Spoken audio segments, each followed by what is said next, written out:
저는 로잔 운동에 참여하면서 어떤 변화 혹은 유익을 얻었느냐라는 질문을 누군가 한다면 두 가지를 말씀드리고 싶습니다. 첫째는 한 지역교회의 목회자로 사역하지만 전 세계 교회를 함께 바라볼 수 있게 되었다는 것.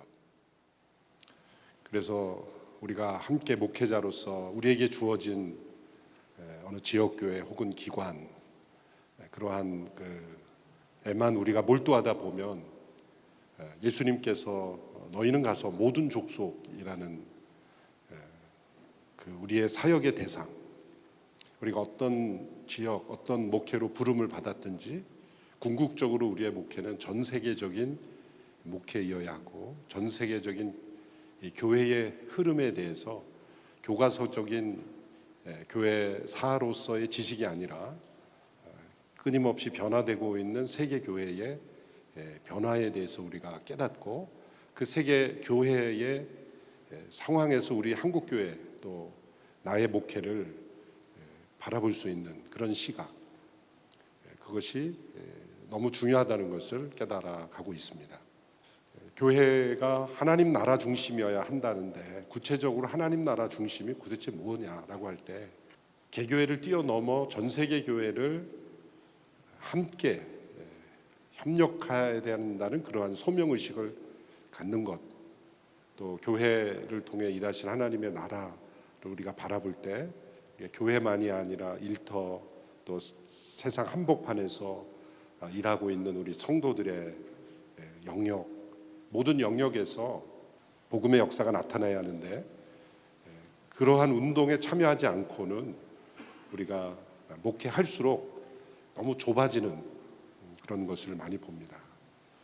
수십 년 우리의 목회의 여정을 마무리할 때 과연 우리는 얼마나 더 하나님 나라의 시각을 가지고 목회하게 되었는가, 또 얼마나 더 목회를 시작할 때보다 더 넓어졌는가, 그것은 세계 선교의 비전이 우리의 마음속에 얼마나 가득하게 됐는가를 보고 판단할 수 있다고 생각합니다. 그렇다고 한 교회가 전 세계를 다 책임져야 된다는 뜻은 아니죠. 그래서 연합이 필요한 것이고, 또 함께 동역하는 것이 필요하다고 생각합니다.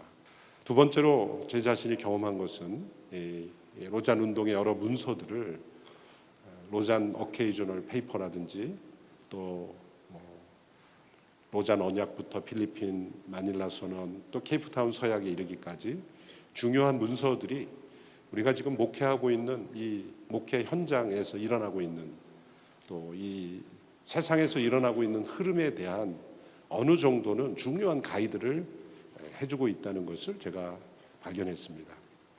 저희 교회는 장로님들과 격주마다 운영위원회 회의를 시작하기 전에 케이프타운 서약을 한두 챕터씩 계속 읽습니다. 경건회로 제가 말씀을 전하지 않고 케이프타운 서약을 한 5년 됐습니다.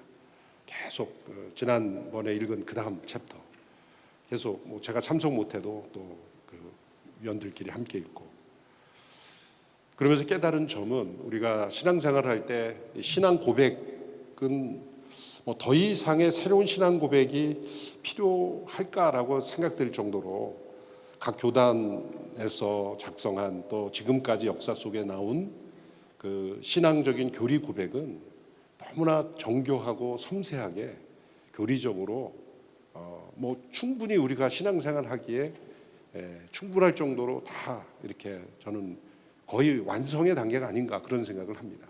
물론 각 교단적으로 예리하게 첨예하게 대립되는 부분은 있지만, 그것을 우리가 서로 인정한다면 더 이상 신앙 고백이 분명하지 않아서 우리가 신앙생활을 할 수 없는 그런 시대는 아닌 것 같습니다. 근데 문제는 이 시대 속에서 일어나는 그런 사회적 이슈에 대해서 올바로 복음적으로 응답할 훈련이 교회 지도자들이 안 돼 있다는 겁니다. 심지어 목회자들부터. 그래서 주일날 모여서 우리가 말씀을 듣고 예배 드리지만 사회 보는 시각은 전부 유튜브를 따라가는 거예요. 자신이 즐겨보는 유튜버의 시각으로 이 어떤 사회 현상과 정치뿐만 아니라 모든 영역을 유튜버들이 전해주는 시각으로 바라보면서 사회생활을 하고 있었습니다. 이런 그 괴리 현상, 신앙 고백적으로 너무나 복음적인데 사회 현상에 대해서 서로 대화를 하면 양극화가 되고 서로 대립이 되고 도저히 하나 될 수 없는 그러한 일들이 왜 생기는가? 그것은 복음적인 시각으로 이 사회의 문제들에 대해서 응답해온 이런 로잔 문서와 같은 그런 운동에 한국 교회가 너무 참여하지 않았기 때문에 일어난 일이 아닌가. 우리 존 스토트께서는 이미 수십 년 전에 현대사회 이슈에 대한 그런 복음적인 응답을 하려고 런던 인스티튜트에서 그런 세미나를 하고 그런 책으로도 나왔고 그런 시도들을 끊임없이 해와서 결국 그것이 로잔 운동의 그런 신학과 운동으로 계속 이어져 왔다고 생각을 합니다. 과연 우리가 처한 이 한반도와 한국 사회 또 이런 동북아 질서뿐만 아니라 대한민국에서 일어나고 있는 일들에 대해서 우리가 복음적으로 어떻게 응답할 수 있는가? 그래서 교회와 세상이 점점 갭이 심해지는 현상이 한국 교회에 일어나고 있었습니다.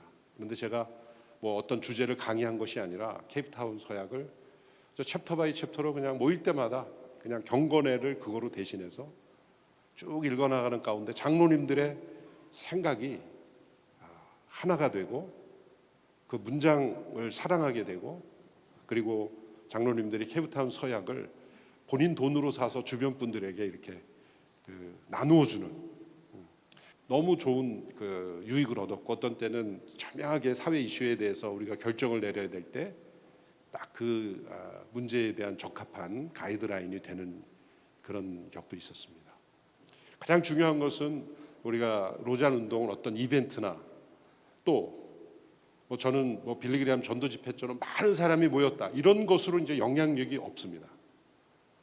이제는 지도자들의 의식이 어떻게 하나님 나라 중심이 될 건가? 또 세계 기독교의 시각에서 우리 한국 교회를 볼 건가? 또 나의 목회를 볼 건가? 또 교회와 세상이 점점 괴리되어 가는 그래서 성도들이 교회 와서는 성경과 신앙 고백으로 신앙생활하면서 사회생활은 세상에 떠도는 유튜버들의 소식을 듣고 판단하는 그러한 걸 어떻게 우리가 통합할 수 있는가? 이것을 극복하게 하는데 로잔 운동이 저는 가장 분명하고 확실한 운동이 아닌가 생각합니다. 그래서 몇 년, 5년 동안 그런 케이프타운 서약으로 우리 장로님들과 함께 계속 나눴는데 이 4차 대회를 우리가 섬겨야 하는 그러한 부르심이 있는 것 같습니다. 할 때 모든 장로님들이 한 분도 반대하지 않고 기쁨으로 어떠한 헌신이든지 우리가 이거는 해야 되겠다. 그러한 부르심을 가지게 되었습니다. 저는 오늘 예수님께서 이 대제사장의 기도 마지막 부분입니다.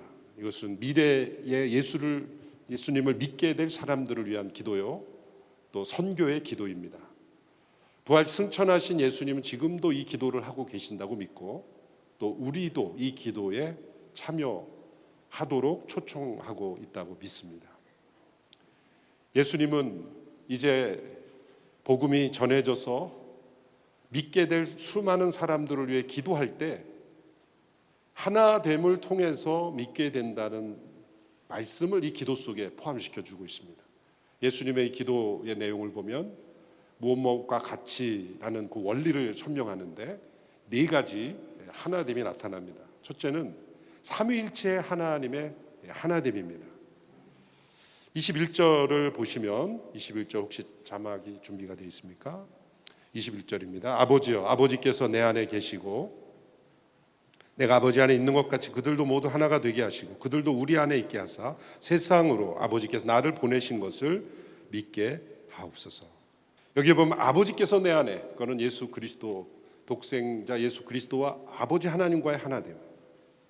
뭐 여기 본문에는 성령님은 나오지 않지만 성삼위일체 하나님의 하나됨 속에서 하나님 나라가 임했고 우리에게 구원이 임했습니다.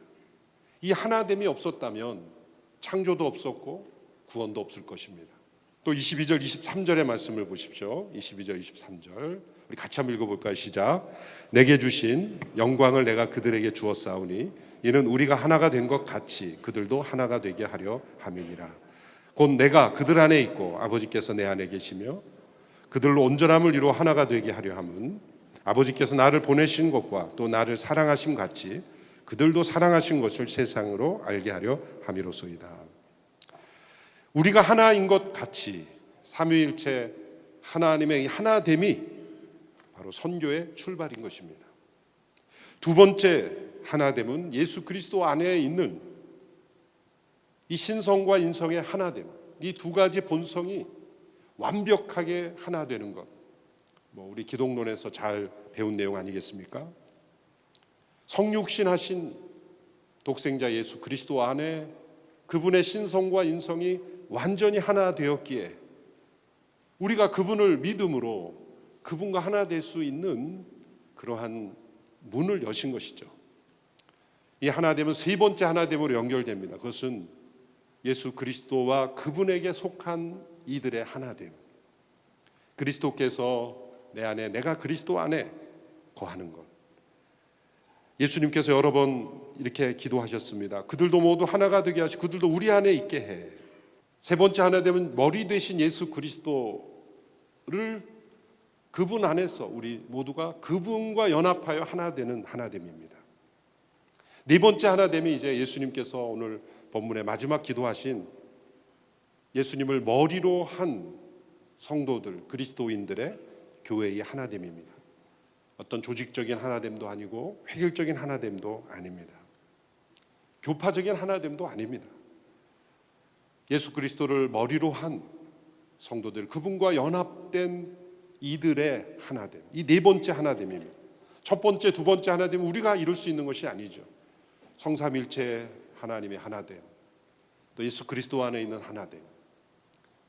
그런데 하나님께서 우리를 하나된 공동체 안에 우리를 부르실 때 예수 그리스도를 머리로 한 성도들, 교회 안에 우리가 들어올 때 그 성도들과 하나 되면서 우리는 그리스도와 하나 되고 그리스도와 하나 되면서 우리는 삼위일체 하나님과 하나 되는 이 연합의 놀라운 역사를 이루게 하신다는 겁니다.